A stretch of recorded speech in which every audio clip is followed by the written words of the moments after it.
اسرائیل نے غزہ کو بچوں کا مقتل بنا دیا۔ غزہ اور دیگر جنگزدہ علاقوں میں بچوں کے قتل کا جائزہ پیش کر رہی ہیں ہماری ساتھی اینکر آمنہ کھٹانہ۔ غزہ بچوں کا مقتل بن گیا۔ اقوام متحدہ نے غزہ کو بچوں کا سب سے بڑا قبرستان قرار دیا ہے۔ آپ کو بتاتے ہیں کہ دنیا بھر میں جنگ زدہ علاقوں اور غزہ میں بچوں کی اموات کی شرح کیا ہے۔ بچوں کے عالمی ادارے یونیسیف کے اعداد و شمار کے مطابق غزہ میں ایک روز میں 136 بچے مارے جاتے ہیں۔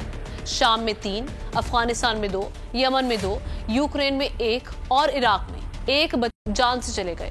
شام میں 11 برس کے دوران 12,000 بچے مارے گئے۔ افغانستان میں 12 برسوں میں 8,000 بچے لقمہ اجل بن گئے۔ یمن میں 7 برس میں 2,700 بچے موت کے منہ میں چلے گئے۔ اسی طرح یوکرین جنگ میں 2 برس کے دوران 510 بچے نشانہ بنے۔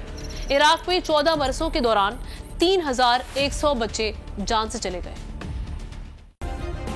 سبسکرائب کریں اور بیل دبائیں تاکہ کوئی خبر رہ نہ جائے۔